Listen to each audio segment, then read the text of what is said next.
साथियों, हम मन में जैसे विचार लाते हैं उनका प्रभाव हमारे चेहरे पर स्पष्टता से दिखाई पड़ता है, क्योंकि चेहरा मन का आईना होता है। आज हम इसी विषय पर आपके साथ वार्ता करेंगे। आप कैसे जानेंगे कि आप अब बूढ़े हो गए हैं? आंतरिक प्रतिक्रिया कोई भी ऐसी नहीं है जो हमको विशेषकर बूढ़ा करने के लिए की जा रही हो, बल्कि हम अपने मन में जैसा विचार लाते हैं हमारा शरीर उसी के अनुरूप ढल जाता है। चेहरा मन का आईना होता है। हम जो मन में विचार करते हैं, अपने आप को जिस अवस्था और शक्ल का सोच लेते हैं, हमारा संपूर्ण शरीर उसी ढांचे में, उसी सांचे में ढल जाता है। हमारा संपूर्ण शरीर उसी सांचे में ढल जाता है। नवीन वस्तुओं का निर्माण करने, सदैव प्रसन्न और प्रफुल्ल रहने से हमारी सफलता हमारे पास संपूर्ण जीवन पर्यंत दस्तक देती रहती है। यह सोचना कि बुढ़ापा आ गया है, अब मैं सफल नहीं हो सकता, यह एक बहुत बड़ी भूल है। सच्चाई तो यह है कि आपके व्यक्तित्व का विकास जीवन पर्यंत होता रहता है, परंतु आप अपने आप को बूढ़ा स्वीकार करने के बाद अपना विकास स्वीकारने के लिए तैयार नहीं होते। हम अपने लिए जिन सीमाओं का निर्धारण करते हैं, उनका हम पर सीधा सीधा प्रभाव पड़ता है। यदि ईश्वर ने अधिकतम आयु 100 वर्ष तक बनाई है, तो हमें यही कामना करते रहना चाहिए कि मैं 100 वर्ष तक भला चंगा और जवान रहूं। 100 वर्ष तक हमारी श्रवण शक्ति बनी रहे, 100 वर्ष तक हमारे हाथ पांव इतने ही शक्तिशाली बने रहें, वाणी की शक्ति सशक्त रहे, किसी के अधीन रहकर जीवित न रहें। इस प्रकार की सोच से जीवन दीर्घायु बनता है। अच्छाई बुराई हमारे दिखावे के बल पर दूसरों को प्रभावित नहीं कर सकती, बल्कि ये तो ऐसे गुण हैं जो हमारे शरीर से हमारी श्वास की भांति निकलते हैं। डर चाहे जो भी हो,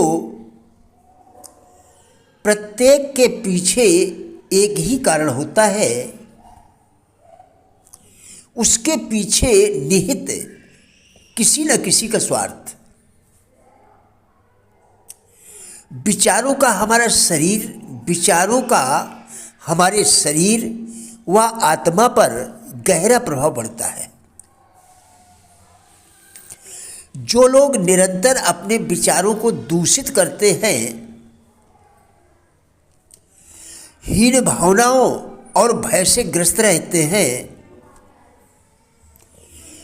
उनकी शक्ति कम हो जाती है और वे अपने मार्ग से भटक जाते हैं।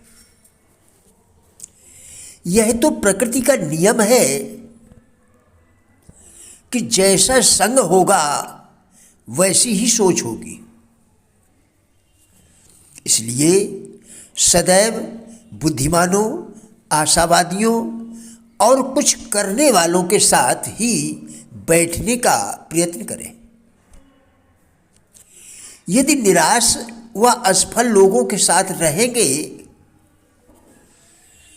तो आप भी निश्चित रूप से असफल ही होंगे। कोई भी कर्म केवल उसी दशा में पूरा हो सकता है, कोई भी कार्य केवल उसी दशा में पूरा हो सकता है जब उसे करने में थकावट का अनुभव ना हो। हर प्रकार के अनुचित व्यय बंद कर दो, फिर तुम्हें आश्चर्य होगा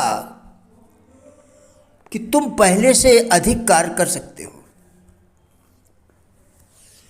आत्मसंयम के बिना सफलता की प्राप्ति एक स्वप्न है। अपनी भावनाओं पर विजय पाकर ही मनुष्य कठिनाइयों को लांघ सकता है। सुंदर विचार होना संपन्नता अर्जित करने की पहली सीढ़ी है। मन की स्थिति बदले बिना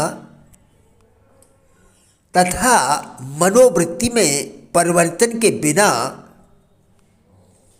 आप अपनी इर्द गिर्द की परिस्थितियों को नहीं बदल सकते। हम उसी लक्ष्य की प्राप्त कर सकते हैं,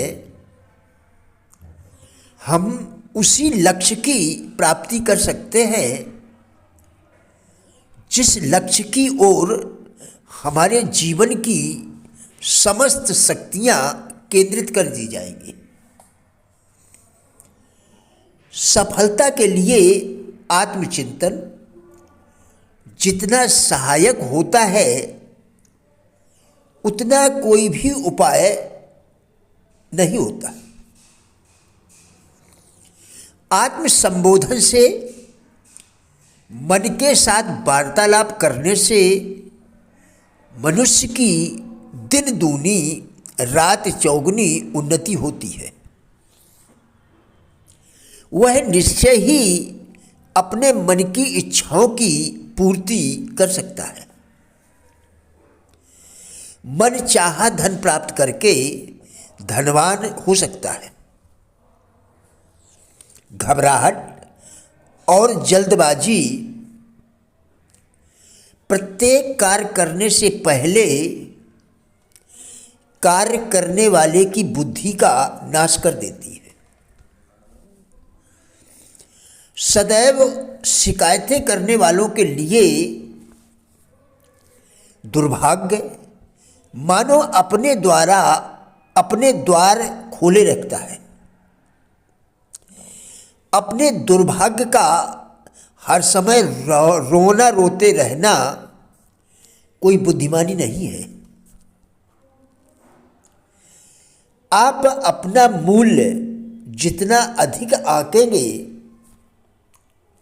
उतने ही बलवान होते जाएंगे। अपने सामर्थ्य को पहचानिए। आपके अंदर बड़े से बड़े कार्य करने की क्षमता है। प्रिय साथियों, राजेंद्र बल्हाटिया यूट्यूब चैनल के सभी वीडियोस एक अच्छी जिंदगी जीने के लिए अत्यंत ही उपयोगी है। हमारा विश्वास है कि इस चैनल के सभी वीडियोस आपको जरूर अच्छे लगेंगे। कृपया चैनल को सब्सक्राइब करें जिससे इसी प्रकार के और भी वीडियोस आप लगातार देखकर अपने विचारों में परिवर्तन कर सकें, क्योंकि विचारों के परिवर्तन से ही जिंदगी में परिवर्तन संभव है। वीडियोस को लाइक एवं शेयर करके कृपया हमारे फेसबुक पेज गुड लाइफ को भी फॉलो करें, जिसका लिंक वीडियो के डिस्क्रिप्शन में दिया गया है। कृपया हमारा भी उत्साह बढ़ाएं। धन्यवाद।